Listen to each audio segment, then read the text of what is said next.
I'm going to show how we deal with the shingles when we meet a vertical wall surface.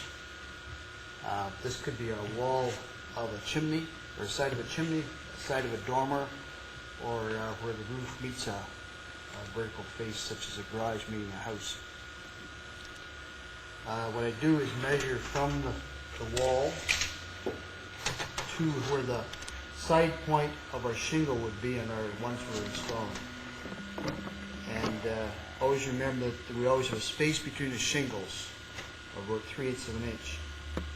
So the measurement I want here now is 7 5/8, which will be from the wall to where the corner of this shingle is.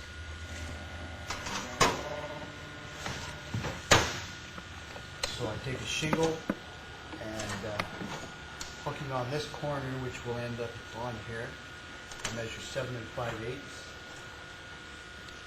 And then I make another line 3 inches more than that. So 7 5/8, 10 5/8.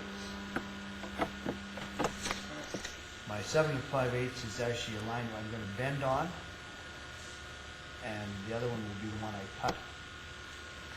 And it's always a good idea to use those letters on there so you don't get confused as you work the products. I'm going to take the flip off the shingle. And speed square works best for this, which is a pretty common tool nowadays.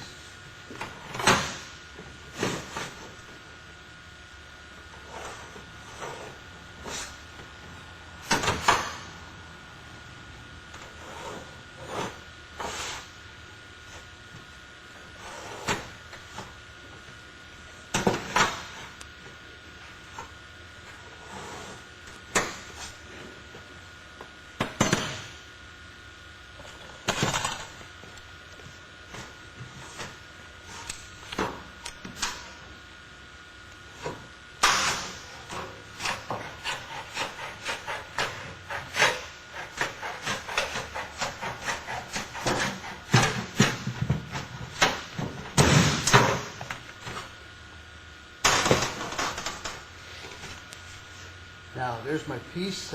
Before I bend on my line here, I want to get some material out of the way and fold this back on both sides. So I'm going to start back here, cutting up to the point where it meets. And away.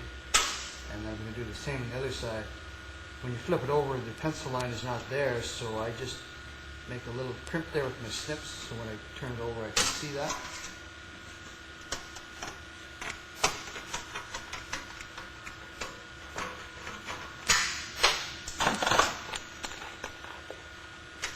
Now I want to roll those out. Apply your hammer to usually get them started.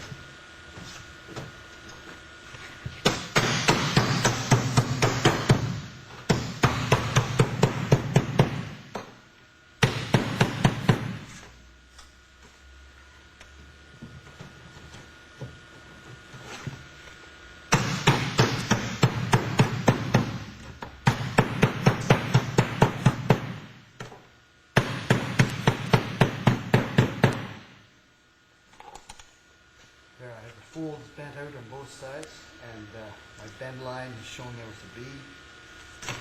And to bend these is actually very easy. Put your fingers more or less on the line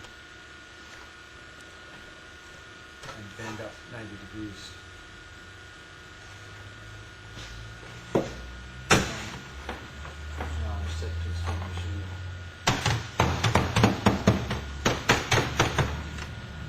So there's my 3/8 space. As usual, I try to keep things level here. And the shingle is actually bent up the wall 3 inches. Becomes a flashing. And now it can be nailed right onto the wall. So you don't actually need a clip.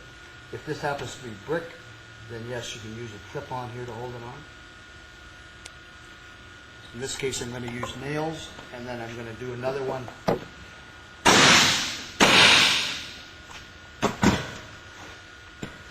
for here to show you the same idea. So again, as I did the first time, I'm going to measure from the wall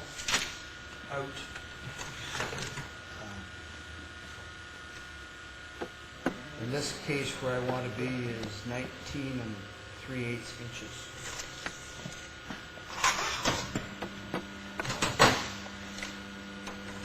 So I hook on my side here, 19 3/8, and 3 would be 22 3/8.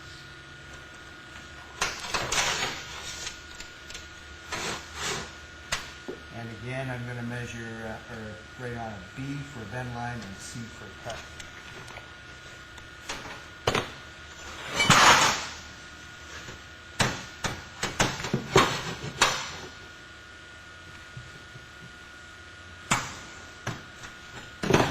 And that's the edge.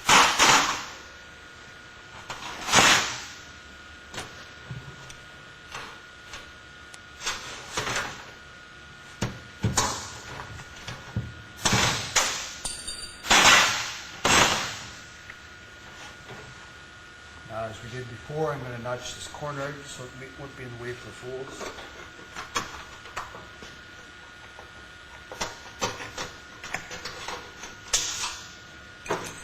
And again, so I can see the other side, just make a little clip there.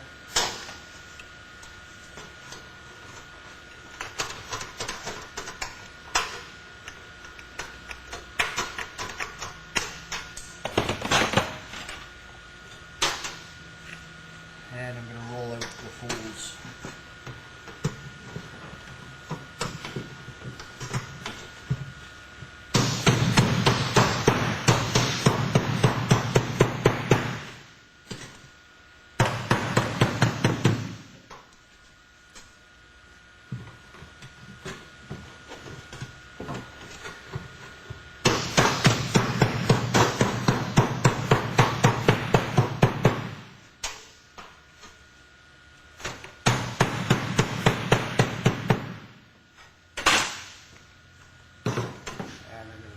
Corners off, which is not really necessary.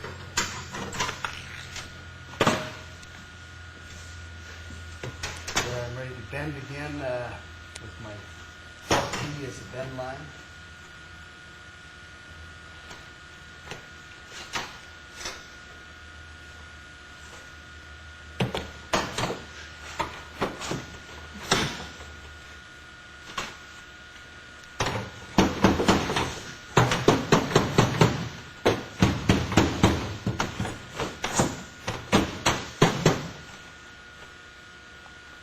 And once again, I can nail this to the side. This, we also have a clip on top of this one, but I can probably nail there as well.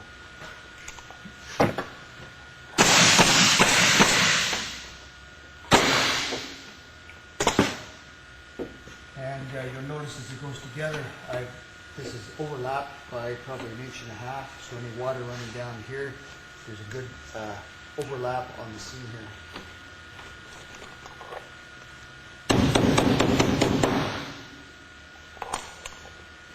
Now in new construction, this would say this was the side of the dormer.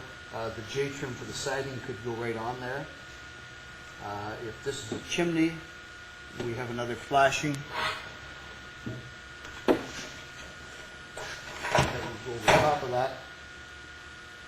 And in the case of the brick, we generally cut a groove into the brick with a small diamond blade, and the flashing is tucked right into the brick, and then comes down and there's onto the roof.